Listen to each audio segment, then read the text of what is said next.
This is Business Owners Drinking with Lawyer Humans.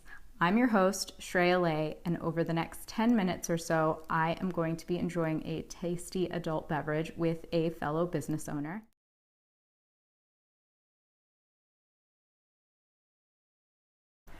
And so today, we are drinking a Stumptown Mulled brew, and it's supposed to be kind of tiki flavored. Now you can see we've got a little bit of a tiki theme here with the Christmas tree. And you'll probably be watching this after the holidays, so I hope you guys had a good tiki holiday season. This is Taryn Borges. She is the owner of Foret Bakery. She is a chemical engineer turned baker, bakery owner. And she is local to here in the Seattle area, and you can find her delicious treats at a lot of your local coffee shops. And I don't know how to quite describe your baked goods because I feel like they're just really seasonal and good. Do you have like a good way of sort of?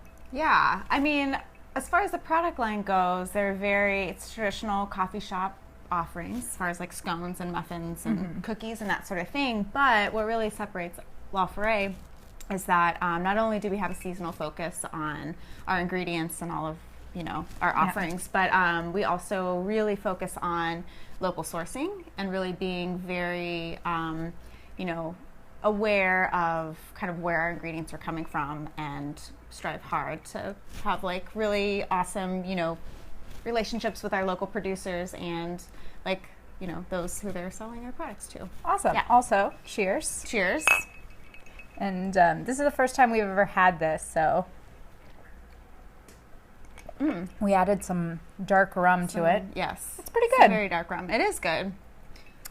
Gingerbready. Yeah, gingerbready rather than mulling spices, I would say. Yeah. So if you're looking for some like strong mulling spices, maybe not the best option. But pretty good. Yeah. It's not as tiki as I thought, because I know you've been like into the tiki thing, lately. Absolutely. Do you have like a particular tiki drink of choice that is your current favorite? Ooh, well, it's a tough one because they're all so good, and the variations are endless. You know, but just or like a combination of flavors that you usually go for. Like a nice mix of light and dark rum is always fun because you get like a lot of contrast, like in complexity, like in the drink by like mixing the two rums. But if you just throw like some bitters in there, some Angostura bitters, some pineapple and lime juice, and that's, perfect. We should have like a rum tasting sometime and like figure out some like foods to go with it. Yeah. Because I don't feel like I know enough about rum. Yeah. It's just as complex as, I would say anyway, as like whiskeys and all of that. So there's a lot of exploration. And a lot more fun and festive. Absolutely. Yeah. Yep. So I guess what prompted you to leave your career as an engineer and start your own bakery? What sort of were some of the main factors, I guess, or that you were looking for? Sure. Well, the main thing was, I've always been very interested not only in the baking side of things, but just like food and the food industry in general. And so kind of midway through my undergraduate degree, I kind of got this thought in my head that I wanted to go to culinary school and like abandon engineering totally and just kind of go a different direction. I think a lot of engineers feel that way. Absolutely. Not so much the culinary school, but abandoning engineering. Yeah. And so, I was about halfway through the program, maybe a little bit further along. And so, just after discussing with family, decided to finish and do that, and then worked in the field for a few years. But it just really wasn't, satisfying like my core and like my like passion and all of that. That was what was lacking out of, the career that I had started in the environmental engineering sector. And so that was kind of really my main catalyst of, with my husband deciding to make his change and get, into his grad program. It was like, like it's time for me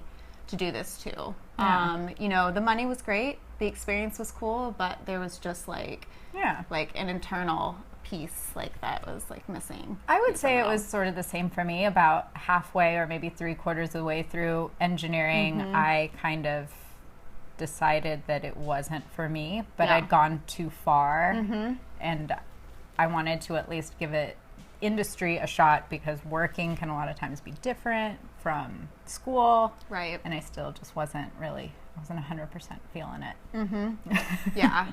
Yeah, and it's, you know, it was just the right time. You know, I think much like, you know, the position that you were in as well, where you know, this opportunity came, and it's like, all right, well, this is it. It's going to happen now.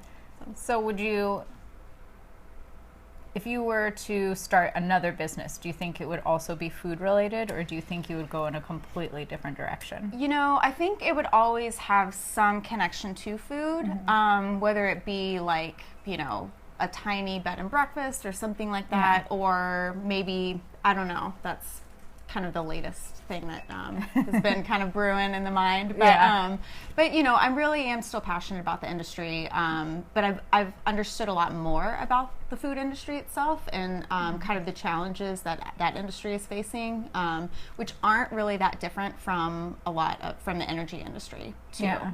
It's not talked about that much, and so I don't know if opening up like an identical business to what I'm doing now would be something I'd be interested in, kind of knowing what I do now about kind of the future of the food industry and the challenges that we're likely going to be facing. But it'll probably be some connection to food. Okay. Yeah, you know, I would never have thought of the food industry being similar to the energy industry, but I guess I've read a little bit of like Mark Bittman and stuff like that, and just learning about the sort of like agricultural complex.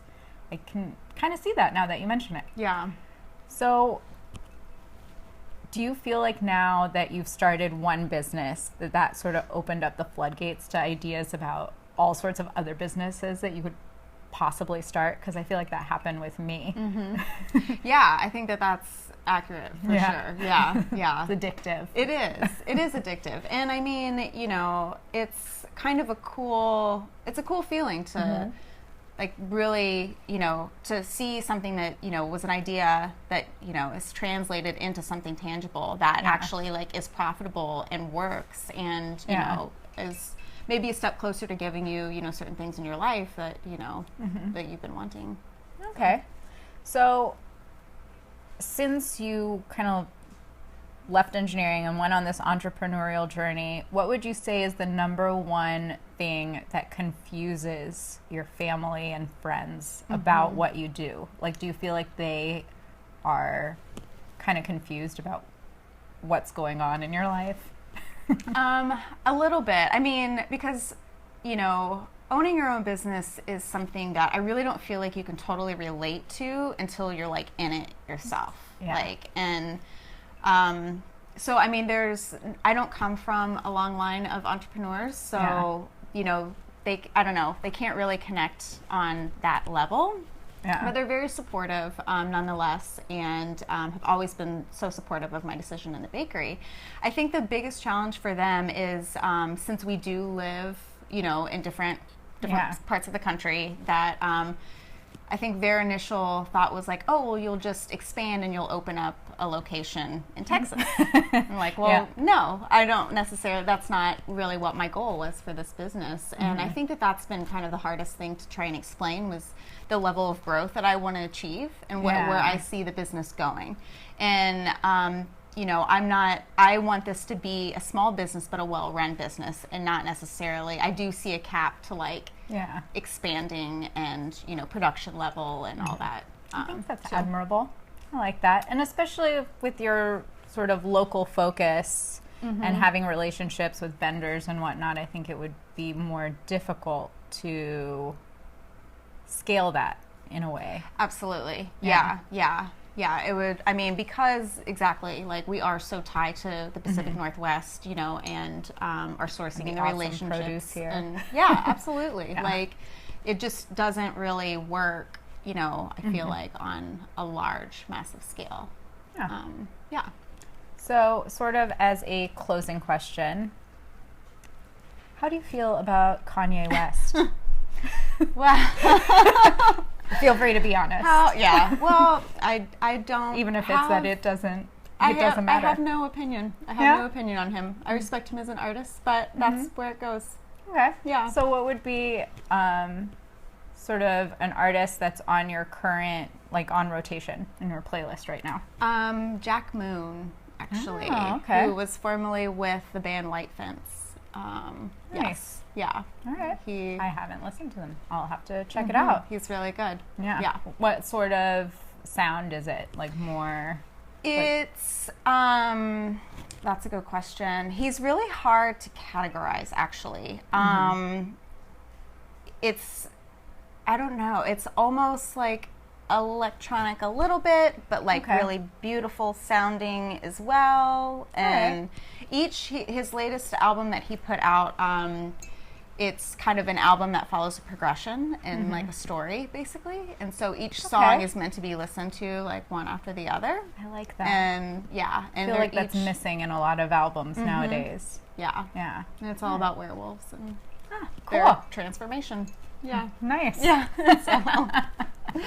I love it. All right. Well, thank you for joining us for this episode of Business Owners Drinking with Lawyer Humans. If you are interested in grabbing the Stumptown coffee with mulling spices, just be warned, it smells more like gingerbread. And if you're in the Seattle area, go by some coffee shops and buy some La Foret goods. Please do.